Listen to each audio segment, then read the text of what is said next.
చేస్తున్నారు. సో మీ అనాలిసిస్ ఏంటి దీనిపై? మొదట గ్రాడ్యుయేట్ ఎలక్షన్ గురించి డిస్కస్ చేద్దాం. ఎందుకంటే టీచర్ ఎమ్మెల్సీలు రెండు ఉన్నాయి. కరీంనగర్, ఆదిలాబాద్, నిజామాబాద్, మెదక్ సంబంధించి, వరంగల్, ఖమ్మం, నల్గొండకు సంబంధించి. గ్రాడ్యుయేట్ కి సంబంధించి ఇప్పుడు 4 గంటలకు పోలింగ్ అయిపోయింది. మనకు అందుతున్న ప్రిలిమినరీ రిపోర్ట్ ప్రకారం ప్రసన్న హరికృష్ణ ఎవరైతే ఇండిపెండెంట్ అభ్యర్థిగా పోటీ చేశారో అతని ఓట్ షేర్ అమాంతంగా పెరిగింది. ఎవరు ఊహించని స్థాయికి ప్రధాన రాజకీయ పార్టీలైన కాంగ్రెస్, బీజేపీలకు ఇద్దరికి కూడా చాలా గట్టి పోటీ ఇస్తున్నారు. గెలిచిన ఆశ్చర్యం లేదని చెప్తున్నారు. Independent candidate. Yes, okay. So independent candidate BC వాదం ఏదైతే వచ్చిందో, తీన్మార్ మల్లన్న చెప్పిన బీసీ వాదం ఎలక్షన్ లో వర్కౌట్ అయింది. ఈ మధ్య బీసీ రాష్ట్రంలో బీసీ చర్చ బాగా జరుగుతోంది. సో ఈ ఎఫెక్ట్ ఈ ఎన్నికల మీద పడిందని చెప్తారు. అంటే ఓటర్లు పోలరైజ్ అయ్యారు. బీసీ, నాన్ బీసీ పోలరైజేషన్ మనకు ఈ 3 ఎమ్మెల్సీ ఎన్నికల్లో కూడా ఖచ్చితంగా మనకు కనబడుతుంది క్లియర్ గా. సో కరీంనగర్ గ్రాడ్యుయేట్ సంబంధించి 3 మధ్య ప్రధాన పోటీ. ఆల్ఫోర్స్ నరేందర్ రెడ్డి కాంగ్రెస్ పార్టీ అభ్యర్థి, విద్యా సంస్థల అధినేత. బీజేపీ నుంచి అంజిరెడ్డి. మూడోది ప్రసన్న హరికృష్ణ. అయితే ప్రసన్న హరికృష్ణ ఎవరి సపోర్ట్ లేకుండానే ఇండిపెండెంట్ గా బరిలోకి దిగి ఇక్కడి వరకు రావడం అంటే ఇప్పుడు ఖచ్చితంగా ఆయన చూస్తే గనక నాకు తెలిసి ఫస్ట్ ఆర్ సెకండ్ ప్లేస్ లో ప్రసన్న హరికృష్ణ ఉండే అవకాశాలు కనిపిస్తున్నాయి. దీనికి అనేక ఫ్యాక్టర్స్ తోడయ్యాయి. ఒకటి బీసీ వాదం, రెండోది బీఆర్ఎస్ అవుట్ రైట్ గా సపోర్ట్ చేసింది లాస్ట్ 3-4 డేస్ లో. బీఆర్ఎస్ క్యాండిడేట్ పెట్టలేదు. ఈ 3 ఎమ్మెల్సీ ఎన్నికల్లో బీఆర్ఎస్ అభ్యర్థి నిలబెట్టలేదు. లాస్ట్ టైం తీన్మార్ మల్లన్న మీద రాకేష్ రెడ్డిని పోటీ నిలిపింది కదా, బట్ ఈసారి కేసీఆర్ పోటీ పెట్టలేదు. సో పోటీ పెట్టకపోవడం వల్ల చాలా క్రిటిసిజం ఎదుర్కొంది. ముఖ్యంగా రేవంత్ రెడ్డి, మీ ఎందుకు పోటీ పెట్టలేదు, నువ్వు ఫస్ట్ కొడతా అన్నావు కదా, ముందు ఇక్కడ ఎందుకు పోటీ పెట్టలేదు అని. బీజేపీ కూడా అదే. ఎక్కడ పోయింది బీఆర్ఎస్? కాంగ్రెస్ బీఆర్ఎస్ కుమ్మక్క అయిపోయాయని వాళ్ళంటే, రేవంత్ రెడ్డి వచ్చి బీఆర్ఎస్ బీజేపీ కుమ్మక్క అయిపోయాయని చెప్పారు. సో అంతగా విమర్శలు ఎదుర్కొంది. అయితే లాస్ట్ లో ప్రసన్న హరికృష్ణ వెనుక బీసీ ఓటర్ పోలరైజేషన్ అబ్జర్వ్ చేసిన బీఆర్ఎస్ చాలా జాగ్రత్త పడింది. ఒక విధంగా ఇవాళ ప్రసన్న హరికృష్ణ కనుక గెలిస్తే బీసీ ఓటింగ్ తో పాటు బీఆర్ఎస్ క్యాడర్ కూడా అవుట్రైట్ గా చేశారు. ఎందుకంటే బీఆర్ఎస్ కు ఒక ప్రాబ్లం, కాంగ్రెస్ గెలిస్తే రేవంత్ రెడ్డి పాలన బాగుంది అని వచ్చినట్టు అవుతుంది. ఎందుకంటే కాంగ్రెస్ ఇది ఒకటే పోటీ చేస్తుంది గ్రాడ్యుయేట్. టీచర్ పోటీ చేయట్లేదు. ఎందుకు టీచర్ పోటీ చేయట్లేదు? టీచర్ ఎమ్మెల్సీలో పిఆర్టీయూ ఉంటుంది, ప్రోగ్రెసివ్ రికగ్నైజ్డ్ టీచర్స్ యూనియన్. ఇంతకుముందు పంచాయతీరాజ్ టీచర్స్ యూనియన్ అనేవాళ్ళు, ఎక్కువ మంది పంచాయతీరాజ్ టీచర్స్ ఉండేవాళ్ళు. దాని పేరు మార్చారు పిఆర్టీయూగా, progressive recognised teachers union.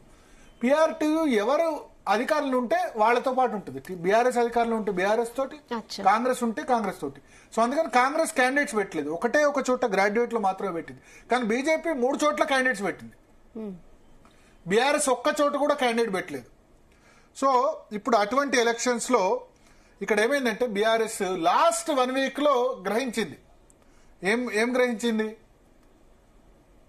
Prasanna Harikrishna చాలా గట్టి పోటీ ఇస్తున్నాడు వీళ్ళిద్దరు అభ్యర్థుల మధ్య. ఇప్పుడు మనం ఏ క్యాండిడేట్ లేకుండా పోతే కష్టం. కాంగ్రెస్ గెలిచినా కష్టమే, బీఆర్ఎస్ కి బీజేపీ గెలిచినా కష్టమే. కాంగ్రెస్ గెలిస్తే ఏమంటారు? రేవంత్ రెడ్డి పాలన మీద వ్యతిరేకత లేదు, పాజిటివిటీ ఉంది. వ్యతిరేకత ఉంది అని రోజు మాట్లాడుతున్నారు కదా వీళ్ళు. నెక్స్ట్ లోకల్ బాడీస్ ఎలక్షన్స్ కూడా ఉన్నాయి, అది ఇబ్బంది. ఇక రెండవది బీఆర్ఎస్ కు బీజేపీ గెలిస్తే ఏంటంటే బీఆర్ఎస్ కాదు కాంగ్రెస్ కు ఆల్టర్నేటివ్, బీజేపీ ఆల్టర్నేటివ్ అంటారు. సో అందుకని బీఆర్ఎస్ ఏం చేసిందంటే తెలివిగా లాస్ట్ 4-5 డేస్ లో క్యాడర్ అందరికి కూడా చెప్పేశారు, మీరు ప్రసన్న హరికృష్ణకు సపోర్ట్ చేయండి అని చెప్పి. దీనిలో అందరికంటే కీలక పాత్ర పోషించింది ఎవరంటే ఎమ్మెల్సీ కవిత. ఎమ్మెల్సీ కవిత, ఎందుకంటే కేసీఆర్, కేటీఆర్, హరీష్ రావు వీళ్ళు ఓపెన్ అప్ కాలేదు. కానీ కవిత 4-5 రోజుల క్రితం ఒక విధంగా కవిత గేమ్ చేంజర్ అనుకోవాలి ప్రసన్న హరికృష్ణ విషయంలో. కవితను మనం గేమ్ చేంజర్ అని మనం అనుకోవాల్సి ఉంటుంది. ఎందుకంటే కవిత ఏం చేసిందంటే 4-5 రోజుల క్రితం మన దగ్గర పీసీఆర్ దగ్గర ఒకవేళ విజువల్ ఉంటే ప్లే చేయొచ్చు. 4-5 రోజుల క్రితం మనం అవసరమైతే సందర్భంలో తర్వాత కూడా ప్లే చేద్దాం. 4-5 రోజుల క్రితం ఒక మాట మాట్లాడారు, పీసీఆర్ నోట్ చేసుకోండి, బయట ఉంటే కనుక ప్లే చేయండి. కవిత 4-5 డేస్ బ్యాక్ మాట్లాడుతూ గ్రాడ్యుయేట్ ఎన్నికల్లో ఎవరు గెలుస్తారు అని చెప్పినప్పుడు నిజామాబాద్ లో ఆమె ఏం చెప్పారంటే, కాంగ్రెస్ బీజేపీ ఇద్దరు గెలవడం మాకు ఇష్టం లేదు, బీసీ బిడ్డ ఎవరైనా గెలిస్తే బాగుంటదని నేను అనుకుంటున్నా అని చెప్పింది. చెప్పడమే కాకుండా ఆమె నిజామాబాద్ లో ఉన్న తన క్యాడర్ అందరికి కూడా ఈవెన్ అప్పటికే కేసీఆర్, కేటీఆర్ వీళ్ళెవరు ఆదేశాలు లేవు. తన క్యాడర్ అందరికి కూడా మీరు ప్రసన్న హరికృష్ణకు అనుకూలంగా పనిచేయండి అని ఆమె ఆర్డర్ ఇచ్చేసింది. ఎందుకంటే ఆమె ఉద్దేశం బీజేపీ కూడా గెలవకూడదు, బీజేపీ ఆమెను జైల్లో పెట్టింది. కాబట్టి ఈ కవితకు సంబంధించి ఒక విధంగా ఇప్పుడు మనం చూడొచ్చు ఆ ఫోటోలో కవిత ఆ పక్కన ఉంది ప్రసన్న హరికృష్ణ భార్య. ఓకే. సో ఎలక్షన్ కు కరెక్ట్ గా 1 డే ముందు ప్రసన్న హరికృష్ణ భార్యను వేములవాడ దేవస్థానంలో నిన్న కవిత దర్శనం చేసుకున్నారు. నిన్న మహాశివరాత్రి సందర్భంగా ఎలక్షన్ కు 1 డే బిఫోర్ గా. సో అక్కడికి కవిత నిన్న వేములవాడ దేవస్థానానికి వెళ్ళినప్పుడు ప్రసన్న హరికృష్ణ భార్యను పిలిపించుకున్నారు. వేములవాడ దేవస్థానంలోకి పిలిపించుకొని ఆమెతో ఫోటో దిగారు. సో దట్ ఏం సింబల్ పంపారు, కవిత ఈజ్ విత్ హరికృష్ణ, ప్రసన్న హరికృష్ణ. కవిత భార్య ప్రసన్న హరికృష్ణ భార్యను కలిశారంటేనే అక్కడ అర్థం ఏంటంటే కవిత ఈజ్ విత్ ప్రసన్న హరికృష్ణ అని చెప్పి బీఆర్ఎస్ క్యాడర్ కి ఇండైరెక్ట్ గా మెసేజ్ పంపారు.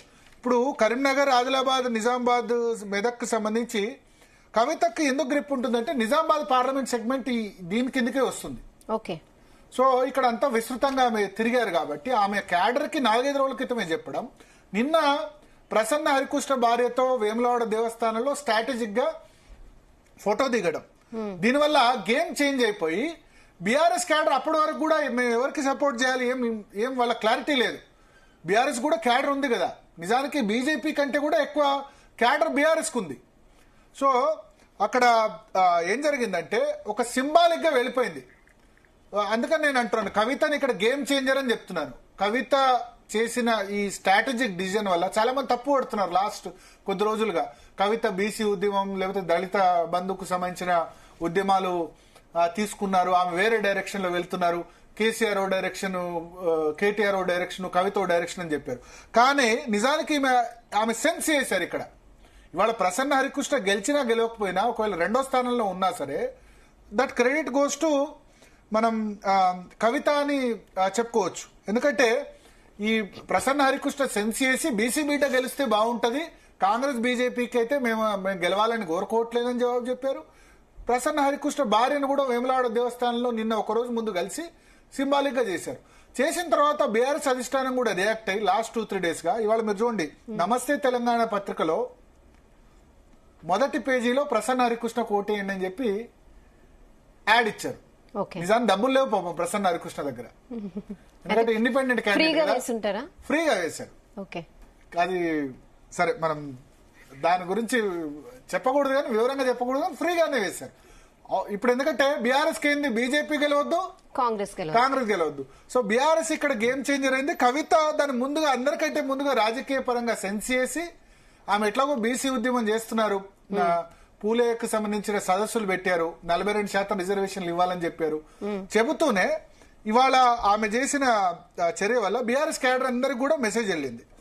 సో ప్రసన్న హరికృష్ణ ఒక్కసారిగా దూసుకొచ్చారు. ఎవరి ప్రసన్న హరికృష్ణ అని ఇప్పుడు గ్రాడ్యుయేట్ తో సంబంధం లేని హైదరాబాద్ వాళ్ళు కూడా సెర్చ్ చేసే పరిస్థితుంది.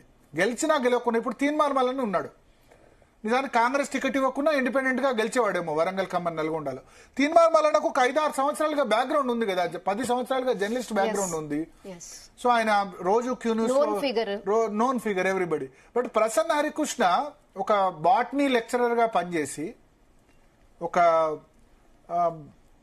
2-3 మంత్స్ వరకు కూడా ఎవరికి తెలియని వ్యక్తి ఇవాళ అక్కడ ఈ ఎలక్షన్ డిసైడ్ చేసే స్థాయికి ఎదిగారు. సో దానిలో ఇప్పుడు కవిత కీలకంగా పాత్ర పోషించింది. కవిత బాగా దాన్ని సెన్స్ చేసింది. ఒకవేళ మనకు బయట ఉన్న నెక్స్ట్ ప్లే చేద్దాం. 2-3 డేస్ బ్యాక్ ఆ బయట ఉంటుంది బీసీ బిడ్డని ఎన్నికల్లో గెలిపించాలని. సో ఆ విధంగా గేమ్ చేంజర్ అయింది. ఇక పోటీ ప్రధానంగా మనకు కనబడుతుంది ముగ్గురు మధ్య. ఆల్ఫోర్స్ నరేందర్ రెడ్డి, ప్రసన్న హరికృష్ణ, మూడోది అంజిరెడ్డి. అయితే మనకు నెట్వర్క్ అందిస్తుంది. ఇప్పుడు మనం ఏదో టీవీ స్టూడియోలో కూర్చొని అనాలిసిస్ చేయడమే కాదు,